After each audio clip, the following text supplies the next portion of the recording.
Hi everyone and welcome back to my channel. My name's Oscar and I'm a professional chef. On this channel I like to look into the whys of recipes and not just the hows to help you become a better and more confident home cook. This week we've got a treat, it's cinnamon buns, and for those of you who are perhaps less familiar with baking in the kitchen, then this is a great introduction. And for those of you with allergies or dietary preferences, this week's recipe is totally vegan. Now before we start, just a little note on the recipe itself. I got this recipe from a very good friend of mine who is a professional baker, and what I've done is I've scaled down the quantities that he makes to make it more appropriate for you at home. So that will sort of explain why the quantities are a little bit out there. Rather than say 160 grams, it might be 167 or something like that. So if you've got scales, it's great to be precise, but if you haven't, don't worry too much. A gram here or there isn't going to make a massive amount of difference. In a pan, I've put the oat milk, some water, and the butter to warm gently on the stove. In a bowl we have our flour, and then in separate bowls we have our yeast, our sugar, our salt, and then some cinnamon powder and some cardamom pods which we're going to grind later. First we'll gently warm the wet ingredients on the stove, melting the butter into the milk and the water. You want to warm it until the temperature is just warm to the touch on the back of your finger. Any warmer than this and you risk killing the yeast and your bread won't rise. Now in the dry bowl we mix all together our dry ingredients, firstly mixing our salt and flour before adding the yeast.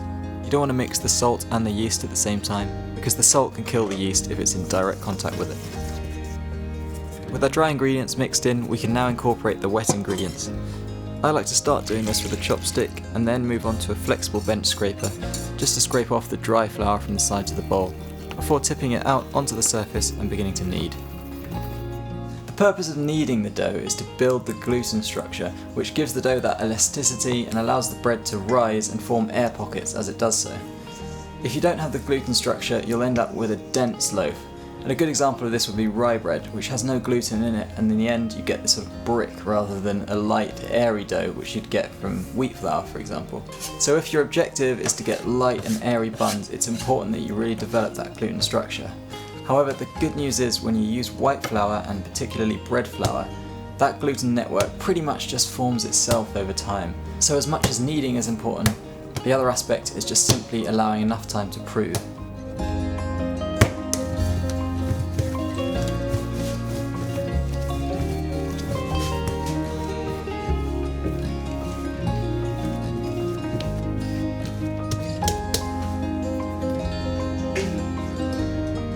With the dough kneaded and now a smooth and cohesive dough, we'll put it back into a clean bowl and cover it with something so it doesn't dry out, and leave it to prove. Whilst the dough's proving, you can get on with making the cinnamon butter filling.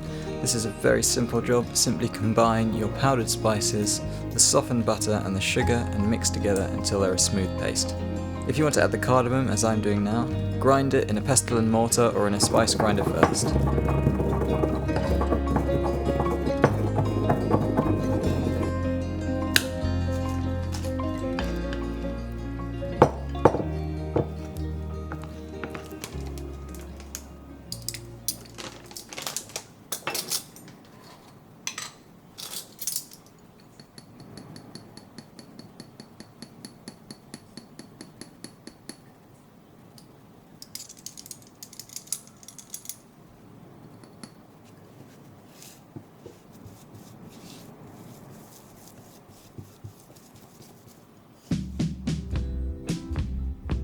Once your dough has roughly doubled in size and is light and airy, you're ready to start rolling out the dough. This should be after about 2 to 3 hours, depending on the temperature of your room and how strong your yeast is. When it comes to rolling out the dough, take your time and try to make sure that you have an evenly shaped rectangle, as this will mean that you have more consistently sized buns when you roll up the dough.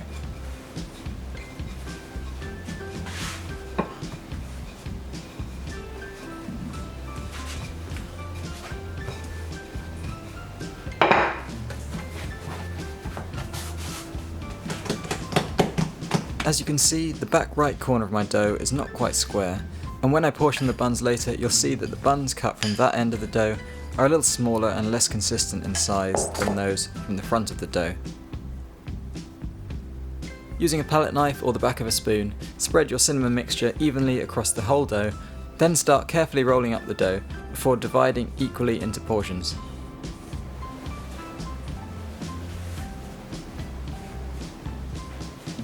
You can weigh the dough in its entirety and then divide it into the number of buns that you want, or you can simply do it by eye. This recipe makes 10 large buns or 15 medium to large buns. At this stage I portioned off about a third of my dough to freeze for a later date. This is very simple to do, simply wrap the dough up and leave it in the freezer, and when you want to bake them, take the dough out of the freezer, allow it to defrost a little, portion it, and then leave it to prove and bake as you would if you're baking them on the day. Once you've portioned your buns, grab yourself some parchment paper and line a baking sheet or a baking tray before adding the buns evenly spaced apart to allow them to prove once again. Once the buns have risen by about 30 to 50%, you can then go ahead and glaze them. Now this makes them look much more attractive with that nice sheen, and it also adds that one last element of sweetness which just really lifts the flavour of the buns. Typically this is done with an egg wash, but since these buns are vegan, we're going to use a combination of oat milk and agave syrup. After about 20 minutes in the oven, the buns should be golden brown and smelling fragrant and delicious. I just finished them off by brushing them with a little bit more of the syrup and then sprinkling some cardamom sugar, which I made by combining sugar and ground cardamom. It's best not to eat the buns directly out of the oven, give them 5-10 minutes just to cool a little, as that'll help them finish cooking. With hindsight, I probably would have cooked these for about another 5 more minutes to get a little bit more colour, but they were perfectly cooked and fluffy throughout.